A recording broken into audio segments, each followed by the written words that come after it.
नमस्कार, स्वागत है आपका स्टॉक्स फटाफट में। मैं हूं आपके साथ प्रशांत पांडे और मेरे साथ है मेरी सहयोगी कविता थपलियाल।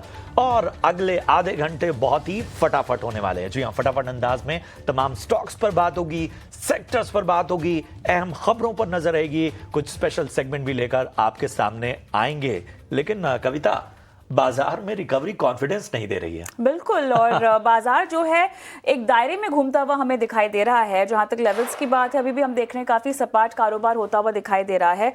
और क्लियरली अगर हम बाजार के एक लो को भी देखें तो 24593 एक लो दिन का टच करने के बाद हमने देखा है कि बाजार अब यहाँ पर थोड़ा सा रिकवरी दिखाता हुआ, लेकिन फिर भी एक दायरा है 24,593 से लेकर 24,731 तक का एक दायरा जहां पर बाजार हमें घूमता हुआ दिखाई दे रहा है। और इतना ही नहीं, इसके साथ साथ अगर आप बैंक निफ्टी को भी देखें तो वहां पर आधे % की मजबूती हालांकि दिखाई दे रही है। सेंसेक्स काफी सपाट कारोबार कर रहा है, लेकिन मार्केट ब्रेथ कमजोर 1284 हमें दिखाई दे रहा है। एडवांसेस 1486, यहाँ पे डिक्लाइंस देखने को मिल रहे हैं। मिड कैप 100 और स्मॉल कैप हम देख रहे हैं मार्जिनली डाउन, लगभग लाल निशान में 1/4% तक की कमजोरी दिखाते हुए आज के कारोबार में।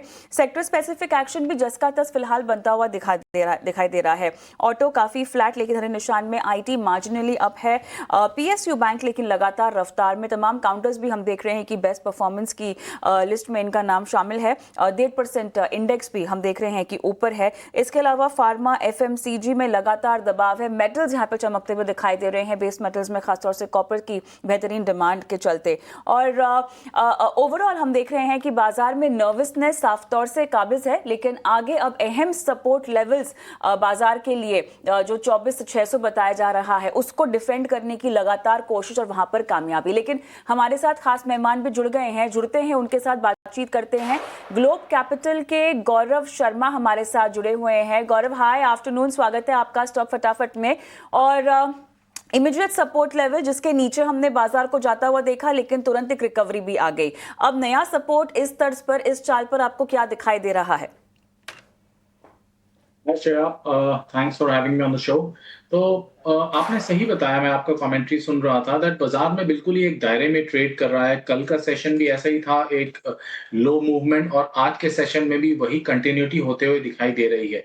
बाजार ना तो अपने इमीडिएट अपसाइड के लेवल जो कि 24,800 के रेजिस्टेंस है उसे ब्रेक कर पा रहा है, और ना ही 24,600 के नीचे एक ब्रेकडाउन की तरफ आगे बढ़ पा रहा है।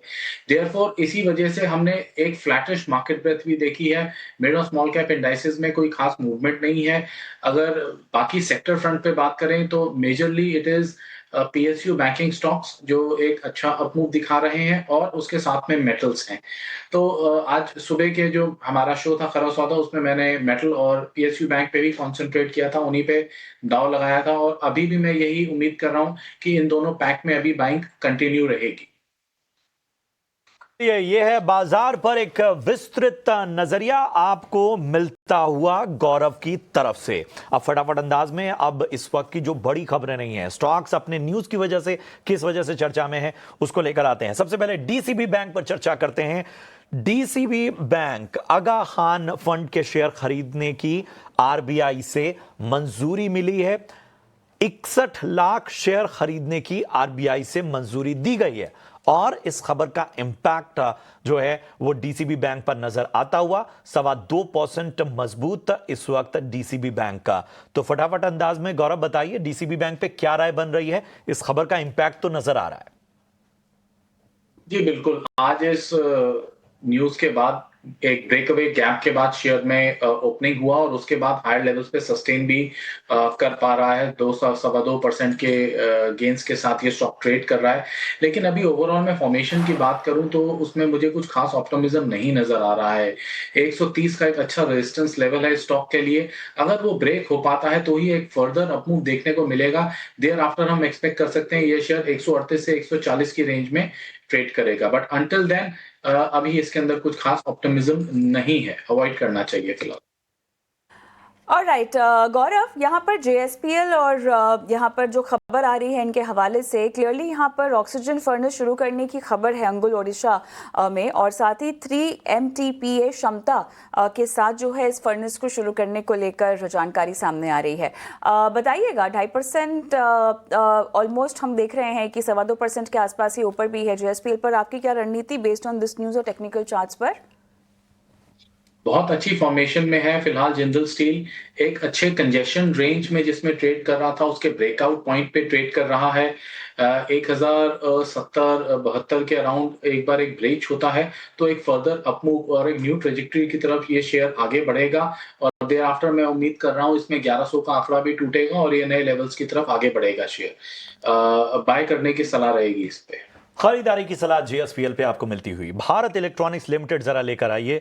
खबरों में है क्योंकि 16 सितंबर के बाद से अब तक 1092 करोड़ के ऑर्डर BEL को मिल चुके हैं और पूरे डिफेंस पॉकेट में इस वजह से हमें एक मोमेंटम आता हुआ नजर आ रहा है। तो गौरव, BEL पे तो राय दीजिए ही, पूरे डिफेंस पॉकेट को भी एनालाइज कीजिए, एक मोमेंटम आता हुआ नजर आ रहा है। बिल्कुल, डिफेंस के शेयर्स में एक अच्छी तेजी अब हमें वापस एक रिवाइवल नजर आ रहा है।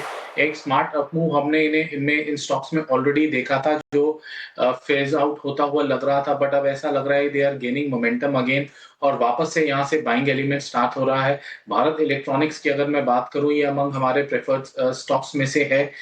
एक अच्छी गवर्नमेंट सेक्टर की कंपनी है। ओवरऑल चार्ट फॉर्मेशंस काफी अच्छे हैं। यहाँ से अगर एक नजरिया रखा जाए लगभग 6 महीने का, तो एक अच्छी उम्मीद की जा सकती है 440-445 के लेवल्स की। चलिए आगे बढ़ते हैं और अगला स्टॉक इन फोकस BEL के बाद हम लेंगे ब्लू डार्ट एक्सप्रेस का, और दाम बढ़ाने का ऐलान किया गया है। 1 जनवरी 2026 से लगभग 9 से 12% दाम बढ़ाने का ऐलान है, और हालांकि जो ग्राहक पहले से ही बुकिंग कर चुके हैं उन पर इसका इम्पैक्ट नहीं आता हुआ हम देखेंगे, बट आप देख सकते हैं स्टॉक किस तरह से रिएक्ट कर रहा है, और यहाँ पर फिलहाल 6.5% के आसपास हम देख रहे हैं मूवमेंट भी हो चुकी है। बढ़िया मोमेंटम। और गौरव, क्या लगता है इस इम्पैक्ट को हम कैसे समझें और आगे की रणनीति क्या की जा सकती है इनिशिएट? पहले तो ब्लू डार्ट के शेयर में एक चीज और ध्यान देनी है कि स्टॉक ने एक लंबे अरसे से परफॉर्म नहीं किया है। एक ओवरऑल एक ब्रॉड रेंज में ट्रेड कर रहा है, 5500 on the downside and 9500 on the higher side. ये इसका दायरा बना हुआ है पिछले लगभग 3-1 साल से, 3-4 सालों का रादर। अब आज ये बॉटम पे बिल्कुल ट्रेड कर रहा है और वहां इस टाइप के न्यूज आती है तो सर्टेनली एक अपटिक हमें आज देखने को मिला है, और मैं एक्सपेक्ट कर रहा हूं यहां से एक और अपटिक हमें आने वाले सेशंस में देखने को मिल सकता है, एंड 63-6400 के तक के लेवल्स इसमें इमीडिएट नियर टर्म में पॉसिबल है। तो ये है राय आपको मिलती हुई ब्लू डार्ट पे।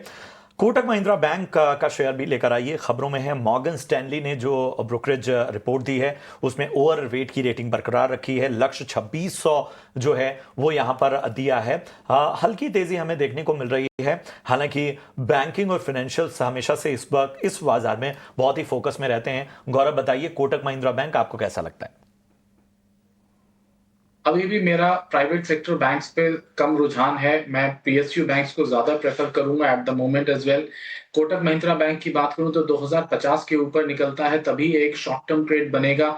देयर आफ्टर मेरी एक्सपेक्टेशन है कि एक 100 पॉइंट का मूव यानी क्लोज टू 5% का एक मूव हमें देखने को मिल जाएगा, बट एट करंट लेवल्स अभी नजदीक में इसके रेजिस्टेंस पॉइंट्स मुझे काफी ज्यादा नजर आ रहे हैं। तो देयरफॉर एक कॉशियस अप्रोच रखना चाहिए।